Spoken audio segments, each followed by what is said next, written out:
नमस्कार दोस्तों, एचपी पाठशाला पे आप सभी लोगों का स्वागत है। फसल विज्ञान के अंतर्गत हम सभी लोग ज्वार को पढ़ रहे थे दोस्तों। तो हमारी जो अंतिम क्लास थी CSV 3 नामक किस्म पर ख़त्म हुई थी। आज हम सभी लोग उसी के आगे कंटिन्यू करेंगे। खैर, चैनल पर जो भी नए भाई बंधु हमारे हैं दोस्तों, सब्सक्राइब करना बिल्कुल भी ना भूलें। बात करते हैं अपने लेक्चर पर आज के। तो जैसे कि CSV 3 इसकी फसल जो बात चल रही थी इसी के आगे आज हम सभी लोग बात करेंगे। तो अगर बात करी जाए CSV 3 की, तो यह फसल 100 से 105 दिनों में पक करके तैयार होती है। इस फसल में सूट फ्लाई का प्रकोप नहीं होता है तथा यह सूखा रोधक और रोग रोधक प्रकार की किस्म है। तो यहाँ तक हम सभी लोगों ने पढ़ लिया था। आज आगे हम सभी लोग CSV 4 पर बात करेंगे। यह फसल दोस्तों, अगर इसके टाइम पीरियड की बात करें, यह कितने समय में पक करके तैयार होती है, तो 110 दिन में पक करके तैयार हो जाती है।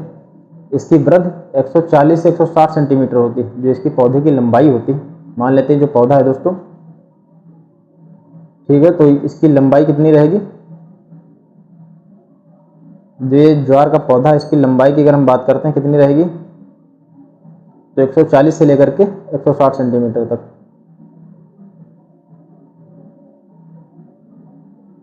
इसकी खेती कब करी जाती है? तो खरीफ मौसम में करी जाती है। CSV 4 जो है, इसकी खेती खरीफ मौसम में करी जाती है।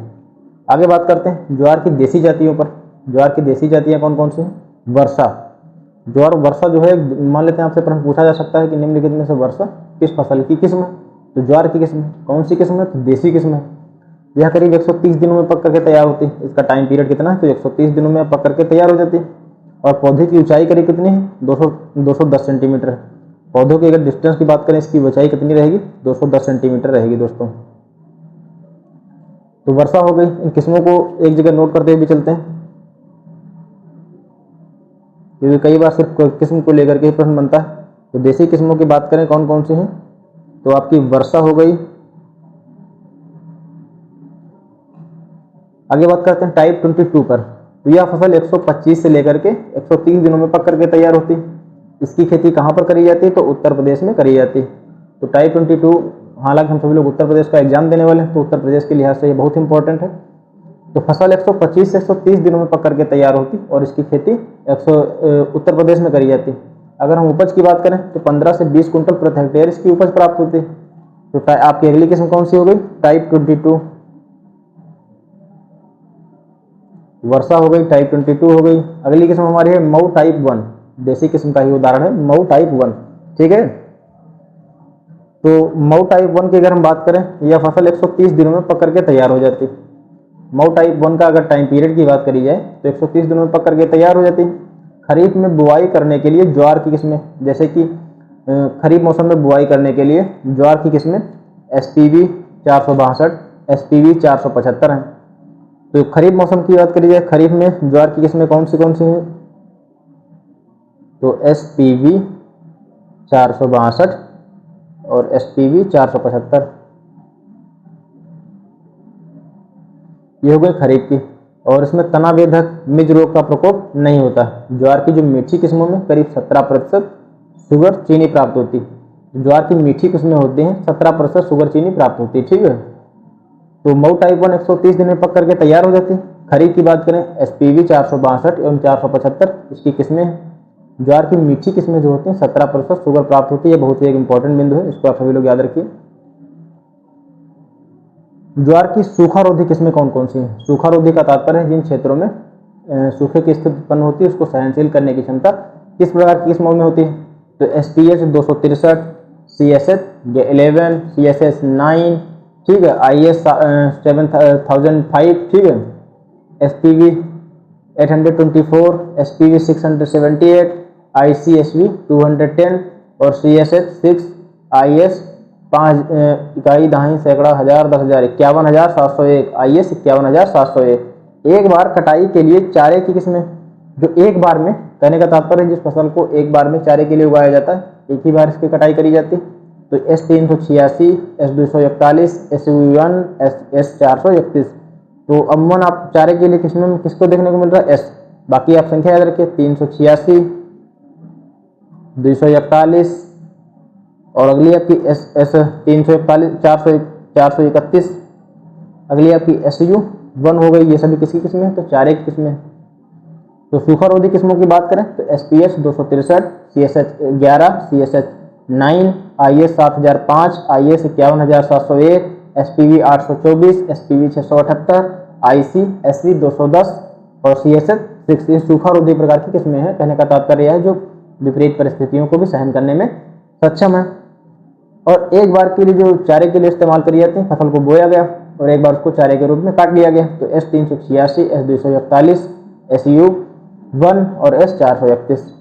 आगे हम बढ़ते हैं। जाड़ा अवरोधी ज्वार की किस्में। कहने का तात्पर्य है जो जाड़े के जाड़ा सहनशील, जाड़े की जो स्थिति है उसको सहन कर सकती है। विभिन्न कुछ फसलें ऐसी होती हैं जो पाले की स्थिति सहन नहीं कर पाती, संवेदनशील होती है उसके प्रति, उनको नुकसान उठाना पड़ता है।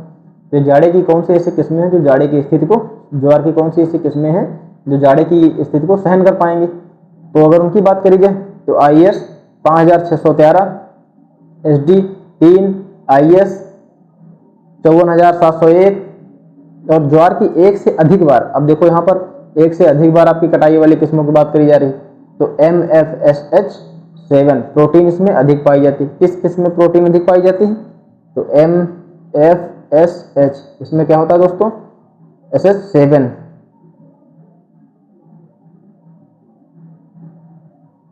इसमें प्रोटीन अधिक पाई जाती है।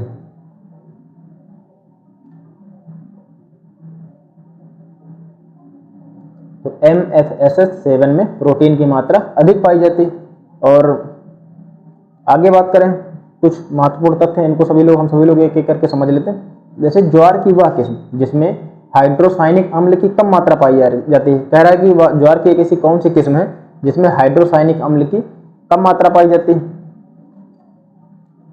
तो वह निम्न है कौन कौन से?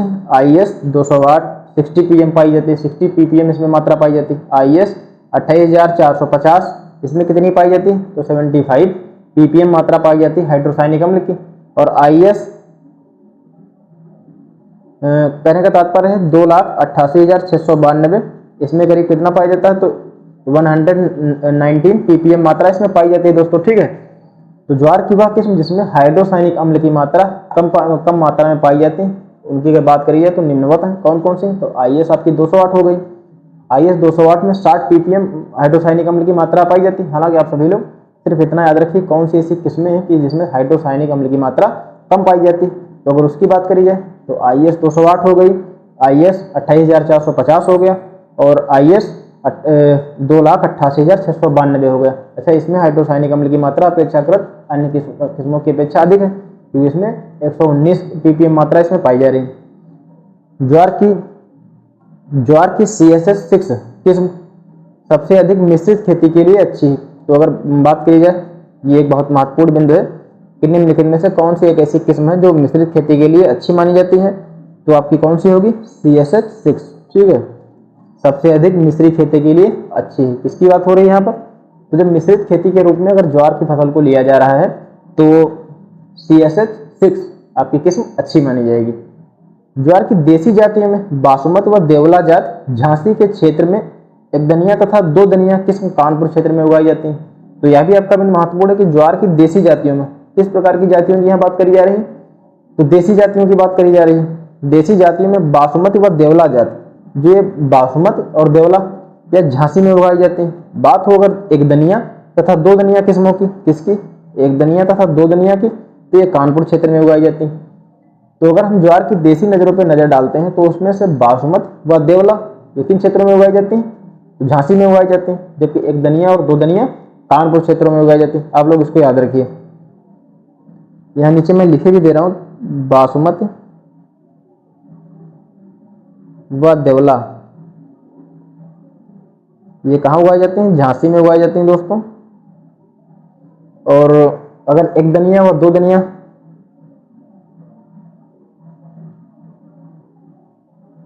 एक दनिया तथा दो दनिया,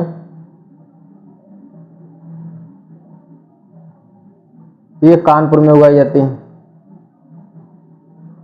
तो बासमती व देवला झांसी में उगाई जाती है, महत्वपूर्ण बिंदु है, इसको याद रखिए। और एक दनिया तथा दो दनिया कानपुर में उगाई जाती है। मिश्रित खेती के लिए कौन सी ज्वार की एक उच्चतम किस्म है या अच्छी किस्म है?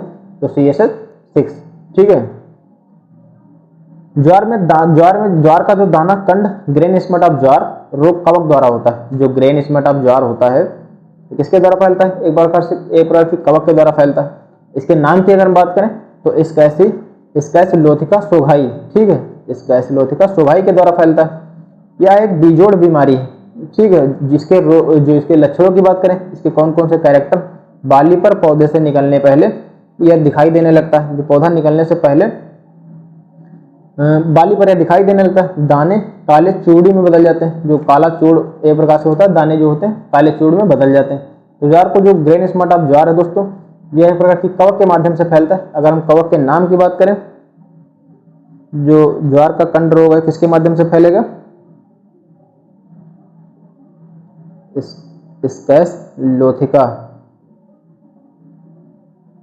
स्कैसलोथिका सोघाई के माध्यम से फैलता है। स्कैसलोथिका सोघाई के माध्यम से फैलता है।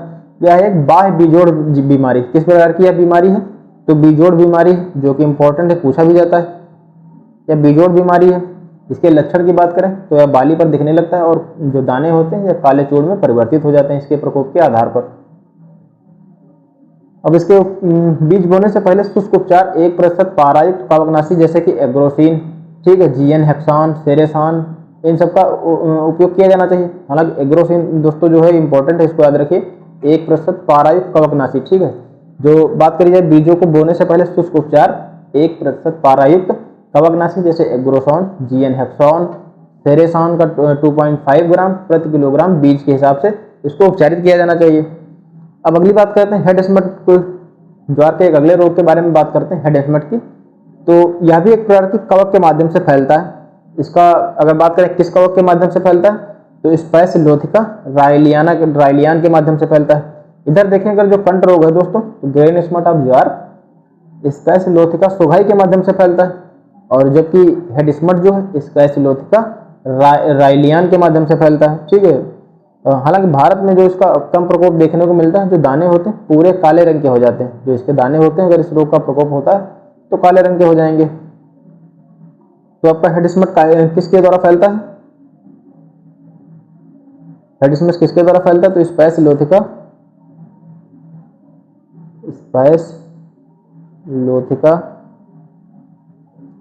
रायलियान। हेड स्मट और स्कैसलोथिका रायलियान के माध्यम से फैलता है। जो इसका अगर बात करें भारतीय परिप्रेक्ष्य में, तो इसकी अपेक्षाकृत कम प्रकोप हमें देखने को मिलता है, और दाने जो हो जाते हैं दोस्तों पूरे काले रंग के हो जाते हैं अगर इसका प्रभाव देखने को मिलेगा हमें। तो आप ये तो याद रखिए कौन सा रोग किसके माध्यम से फैल रहा है।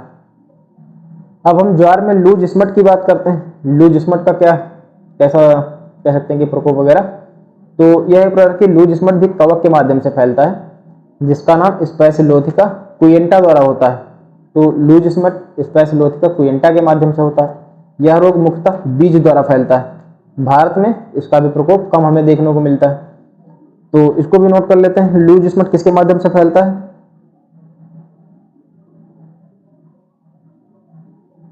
लूज स्मट का प्रकोप दोस्तों स्कैसलोथिका कुयेंटा।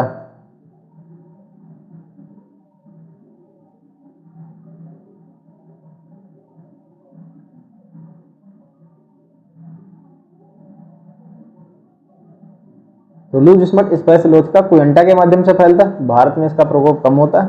और ज्वार की सुगरी रोग, जो एक प्रकार से कह सकते हैं ज्वार में जो सुगरी रोग लगता है, अर्गाट रोग स्पेसलिया सोघाई कवक के माध्यम से फैलता है दोस्तों। तो ज्वार का जो सुगरी रोग होता है किसके माध्यम से फैलता है?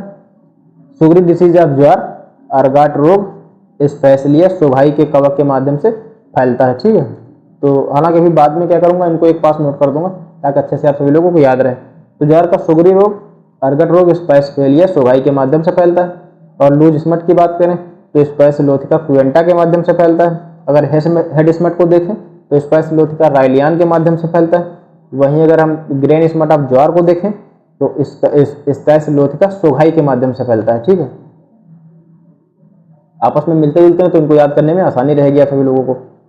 सामान्यतः यह रोग भारत में अधिक पाया जाता है। किस रोग की बात करी जा रही है दोस्तों? तो सुगरी रोग की बात करी जा रही है कि अर्गट रोग स्पेसलिया सोघाई के माध्यम से फैलता है। अच्छा, बार बार मैं इसलिए पढ़ता हूँ ताकि आप सभी लोग याद करने में आसानी हो जाए, क्योंकि जब किसी भी चीज़ को आप बार बार सुनते हैं तो उसको याद करने में थोड़ा कंफर्ट रहता है। खैर सामान्यतः यह रोग भारत में अधिक पाया जाता है। सुगरी रोग की बात करें, यह भारत में अधिक देखने को मिलता है। यह रोग दोस्तों आमतौर पर बाली की अनुसुकिया मोटी चिपचिपी मधुरस जैसी बूंदों के रूप में दिखाई देता है। बाली की अनुसुकिया होती वो क्या हो जाएंगी, मोटी हो जाएंगी और शहद जैसी बूंदे के रूप में दिखाई देगा। जो शहद होगा वो बूंदों के रूप में दिखाई देगा, शहद के बूंदों के रूप में। ठीक है, आप सभी लोगों ने शहद तो देखा ही होगा। इसमें कोनिडियम होते हैं। इसमें क्या पाए जाते हैं, तो इसमें कोनिडियम होते हैं। यह रोग दोस्तों बीजाणु हवा द्वारा अधिक फैलता है। तो यह सुगरी डिसीज किसके माध्यम से फैलता है, तो हवा के माध्यम से फैलता है। इस रोग का प्रकोप फूल आते समय होता है। इसका प्रकोप कब हमें देखने को मिलेगा, जब पौधे में फूल आ रहे होंगे तब हमें इसका प्रकोप देखने को मिलेगा। पुष्प शाखा पर स्थित स्पाइकिल से हल्के गुलाबी रंग का स्राव निकलता है। जिस पुष्प पर कहेंगे इसका प्रकोप होगा, जिस पौधे पर इसका प्रकोप हमें देखने को मिलेगा, पुष्प शाखा पर जो स्थित स्पाइकिल होती है उससे हल्के गुलाबी रंग का स्राव निकलने लगता है। जो हल्के गुलाबी रंग का स्राव निकलेगा, या इसके प्रकार से कह सकते हैं पहचान है। आपसे प्रश्न भी बन सकता है गुलाबी रंग का स्राव किससे संबंधित है, तो आप सभी लोग बताएंगे कि ज्वार में जो सुगरी रोग होता है उसी समय उसमें यहाँ देखने को मिलता है। भारत में इसका प्रकोप अपेक्षाकृत अधिक है।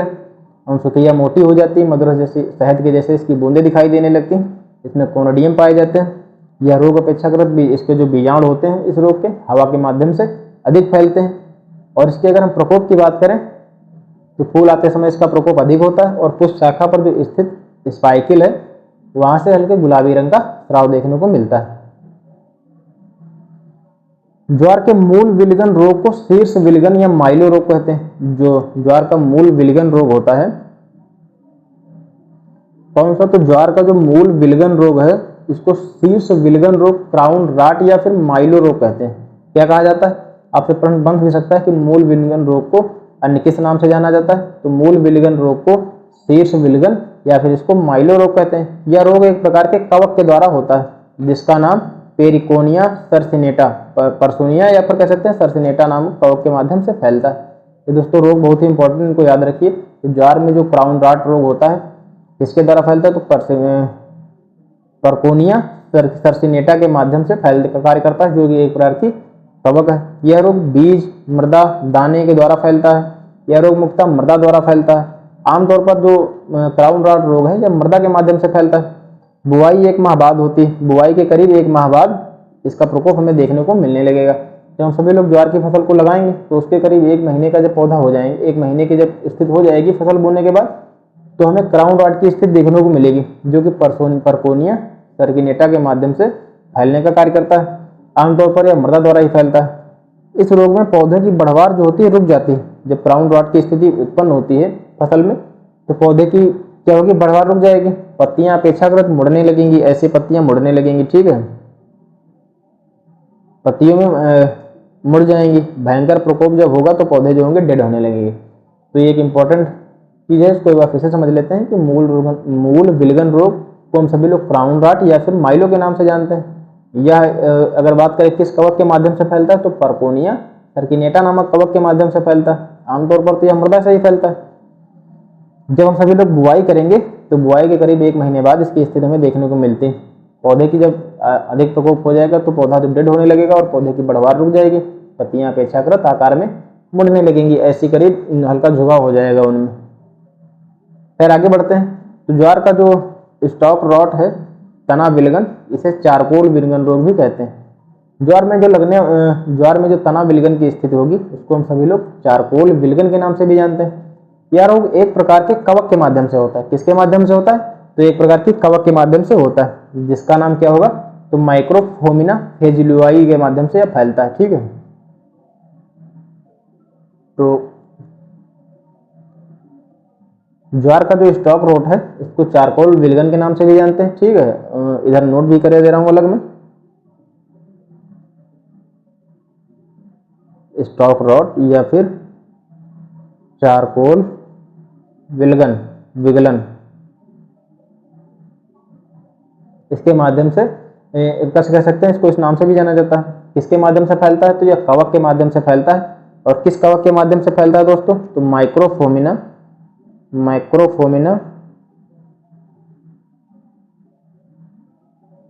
माइक्रोफोमिना फेजियोलाई के माध्यम से।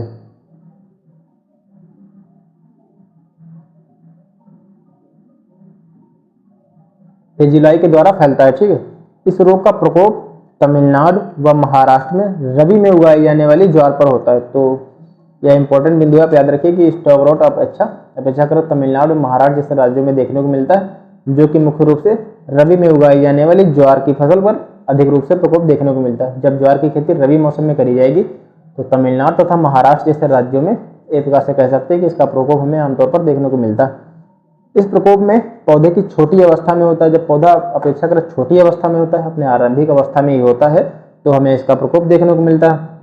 और जब इसका प्रकोप होता है तो ऐसी स्थिति में पौधे क्या हो जाएंगे, डेड हो जाएंगे। पित्त में कवक काले रंग की बढ़वार दिखाई देती है हमें।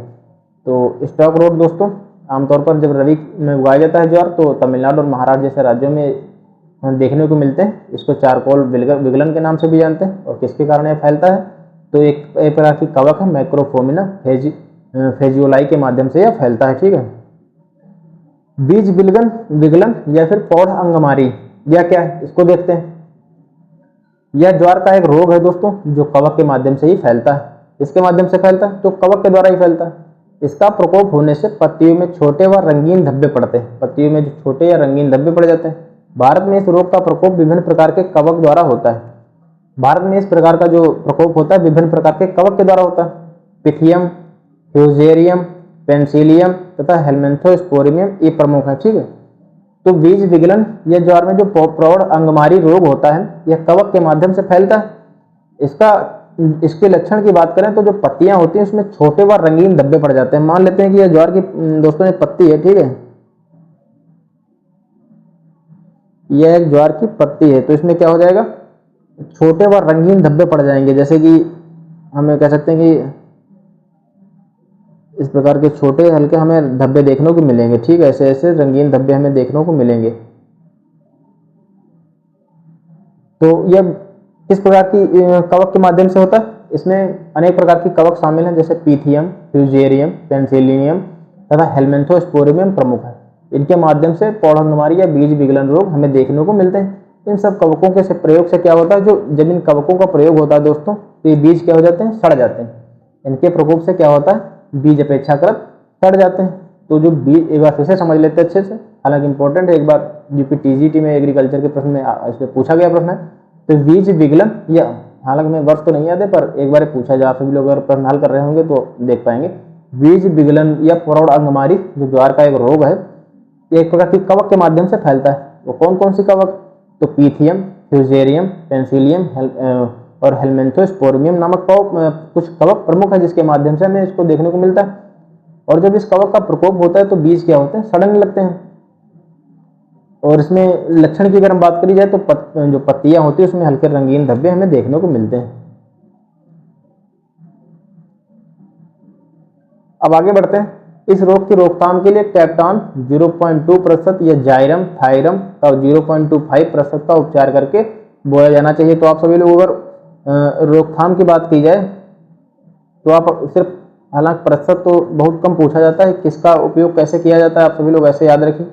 मैं क्या करूंगा, बाद में लास्ट में विभिन्न प्रकार की फसलों के लिए कौन सा रोकथाम कैसा उपचार प्रयुक्त किया जाता है, एक अलग से क्लास ले लूंगा, ताकि आप सभी लोग बार बार विभिन्न प्रकार की फसलों में अलग अलग प्रकार का रोकथाम जैसे जो प्रयोग करी जाती है, अलग अलग प्रकार के रसायन प्रयोग किए जाते हैं, तो उससे थोड़ा कन्फ्यूजन होता है। मैं क्या करूंगा, इन सबको एक पास कलेक्ट कर लूंगा, जो बहुचर्चित हैं, जो कई फसलों में प्रयुक्त होते हैं, उसको आपको बाद में नोट करा दूंगा। आप सभी लोग उसको नोट कर लीजिए और पढ़ते रहिए।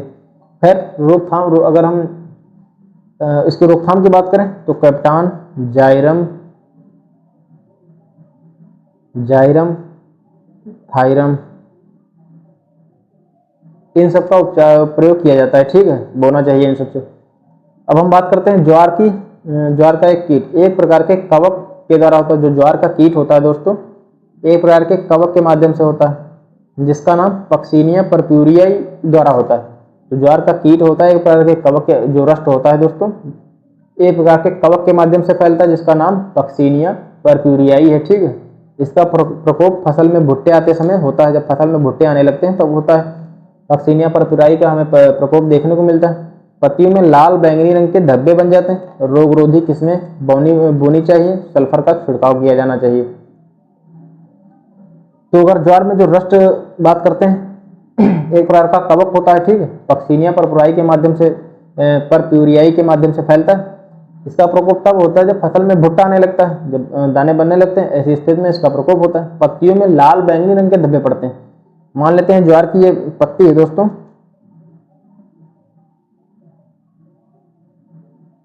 ठीक है, तो इसमें हमें लाल बैंगनी रंग के धब्बे देखने को मिलेंगे।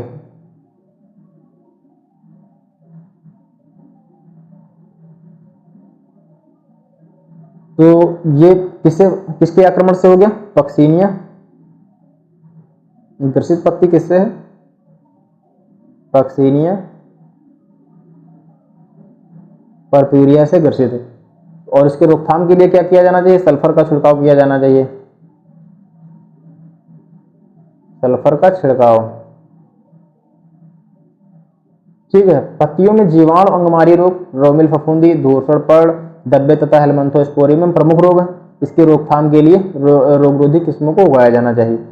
तो अगर इनकी बात की जाए, जैसे कि रोमिल फफूंदी, धूसर पड़, धब्बे तथा हेलमंथोरियम है, ये कुछ प्रमुख रोग हैं। इसके रोकथाम के हमें क्या करना चाहिए? रोगरोधी प्रकार की किस्मों का प्रयोग किया जाना चाहिए।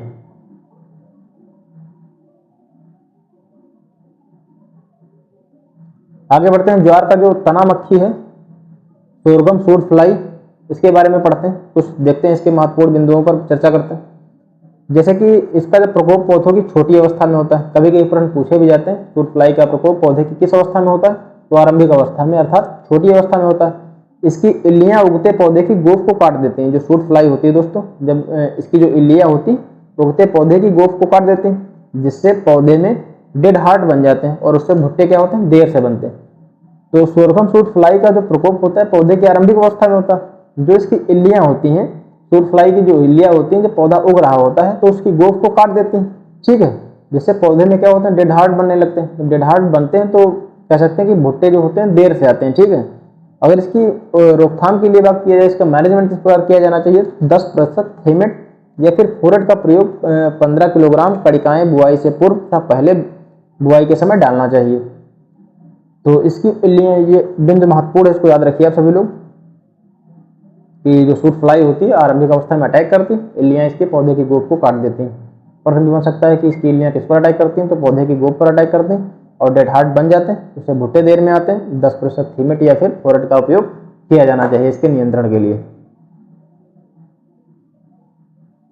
आगे बात करते हैं कि ज्वार का तना मक्खी का रोकथाम। इसके रोकथाम के लिए 3% दानेदार 25 किलोग्राम मात्रा प्रति हेक्टेयर खेत में देना चाहिए, ठीक है। और जो 3% दानेदार की मात्रा है दोस्तों, 25 किलोग्राम मात्रा प्रति हेक्टेयर की दिया जाना चाहिए। तना वेधक कीट ज्वार का भयंकर कीट है। ज्वार का एक कौन सा ऐसा जो कीट है जो एक प्रकार से कह सकते हैं अधिक हानिकारक है? तो तना वेधक कीट है। कीट की मैगेट पौधे की गुफा काट देते हैं। यह बिंदु इंपॉर्टेंट है कि निम्नलिखित में से तना वेधक की कौन सी कह सकते हैं कि अवस्था नुकसान पहुंचाती है? तो तना वेधक की ज्वार एक प्रकार से कह सकते हैं ज्वार का भयंकर हानिकारक कीट है, ठीक है। इस कीट की मैगेट जो होती हैं पौधे की गुफा को काट देती हैं। जिसमें इस कीट की जो मैगेट होती हैं क्या करते हैं? पौधे की गुफा को काट देते हैं, जिससे वह सूख जाते हैं। इसका प्रकोप बुआई के 1 महीने बाद से शुरू होकर भुट्टे के आने तक होता है। इस कीट से लगभग 80% मर जाते हैं और इसमें डेड हार्ट भी बन जाता है। जब पौधे की गोफ काट दी जाती है, अभी हमने पूर्व में ही बात करी, तो क्या होता है उसमें? पौधे की गोफ उसमें भी काट देते हैं, जिससे डेड हार्ट बन जाते हैं। अगर तना वेधक कीट की बात की जाए तो इसकी जो मैगेट होती हैं वो क्या करती हैं? पौधे की गोफ काट देती हैं। अच्छा, अगर आप सभी लोग इधर देखेंगे तो सूट फ्लाई की जो इल्लियां हैं वो पौधे की गोफ को काटने के कार्य करती हैं, ठीक है। और इधर तना वेधक का जो कीट का जो मैगेट होती है पौधे की गुफा को काट देती हैं और जिससे पौधे सूख जाते हैं। इसमें भी डेड हार्ट जैसी परिस्थिति उत्पन्न हो जाती है। फसल बुआई पहले करना चाहिए तथा थायोडान की 35 ईसी 0.2% सेविन 50 WP 15 किलोग्राम बुआई के बाद करना चाहिए। और मिज का आक्रमण ज्वार में भुट्टे निकलते समय होता है। जो मिज का आक्रमण होता है दोस्तों, ज्वार में भुट्टे निकलने के समय होता है। इसकी रोकथाम के लिए 2% कार्बोरिल का छिड़काव प्रभावी होता है। तो मिज का आक्रमण तब होता है जब ज्वार में भुट्टे निकल रहे होते हैं और इसकी रोकथाम के लिए क्या किया जाना चाहिए? 2% कार्बोरिल छिड़काव प्रभावी होता है। तो ये हमारा आज ज्वार की करीब अंतिम क्लास है दोस्तों। ज्वार में हेयर कैटरपिलर का आक्रमण होता है और 10% बीएचसी घोल देना चाहिए। तो हेयर कैटरपिलर के आक्रमण के लिए क्या करना चाहिए? बीएचसी का घोल एक प्रकार से कह सकते हैं कि इस्तेमाल कर सकते हैं। ये ज्वार की दोस्तों आज हमारी अंतिम क्लास थी, जो हम सभी लोगों ने क्या करा, ज्वार के विभिन्न महत्वपूर्ण बिंदु पहलुओं पर हम सभी लोगों ने बात करी, एक एक करके अच्छे से समझ लिया। उम्मीद है आप सभी लोगों को लेक्चर समझ में आ रहे होंगे। आप पढ़ते रहिए। खैर अभी एग्जाम की तो कोई सूचना है नहीं, कब तक का एग्जाम होगा। ऐसे हवा में तीर मारना बेवकूफ़ी होगा। मैं फालतू की राजनीति से दूर रहता हूँ। बस आप अपनी पढ़ाई पर ध्यान रखिए दोस्तों, पढ़ाई करते रहिए। बाकी जो महत्वपूर्ण बिंदु थे मैंने उनको भी शामिल किया, जो कह सकते हैं कि नहीं महत्वपूर्ण थे उनको भी शामिल किया, क्योंकि ये कोई नहीं कह सकता कि एग्जाम में देखने को क्या मिलेगा। हम सभी लोग एग्जाम में प्रश्न किस प्रकार के बनेंगे, जिस प्रकार सरकार शक्ति बरत रही है। आने वाला समय हम सभी लोगों के लिए कठिन होने वाला है। आप सभी लोग पढ़ाई जारी रखिए। खैर मिलते हैं अगले लेक्चर में। धन्यवाद दोस्तों।